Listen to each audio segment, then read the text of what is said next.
Greetings and salutations, my fellow DMs, GMs, referees, judges, game operation directors, and all the other varieties of storytellers. This is your DM, Bill, and it's time for another DM Quick Tip. We've been asked by a few of our listeners how we usually award experience points at our games.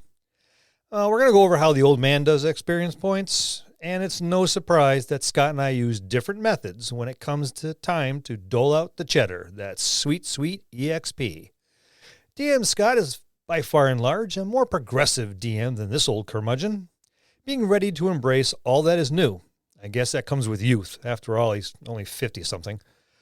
What with his expansive inventory of Kickstarter-backed nerd bling, like the fully customizable, multi-paneled wooden DM screener, I can only imagine that in the interest of being progressive, he uses the milestone method to distribute experience points. And for that matter, so does Lou.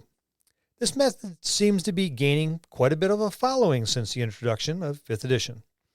In no way do I want you to think that I am against the milestone method. Giving out experience points this way is considerably quicker than most other methods and just as good. It's just not something that I prefer. I, on the other hand, have used the same experience distribution system for 40 plus years. I call it the 4-point system. Before we get into it and I begin to explain what the 4-point system is, I want to go over why I use this homebrewed concoction to give out those precious points.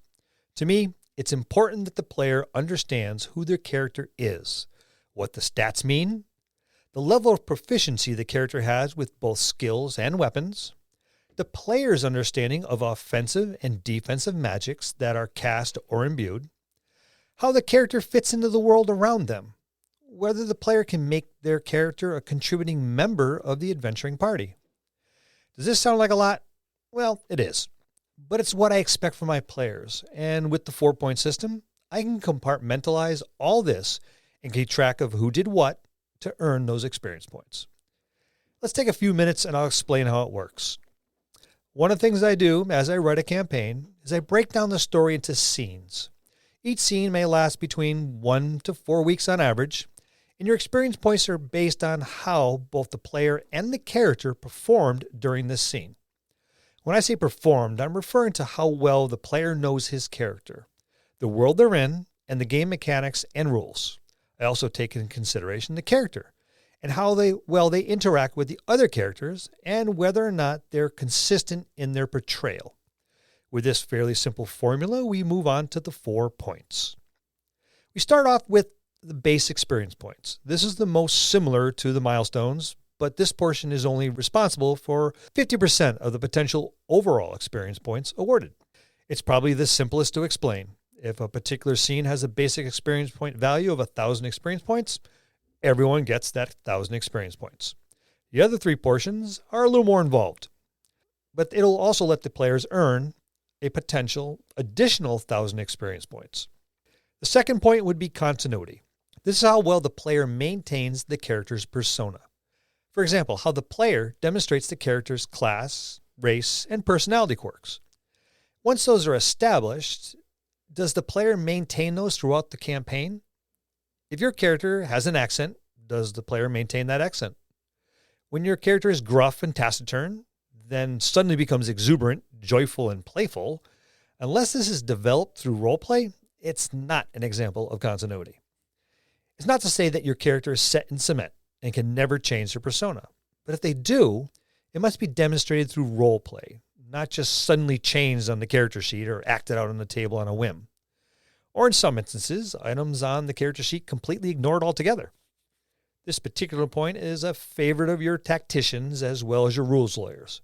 This segment is going to make up about 15% of the total experience points possibly awarded. Our third point is roleplay.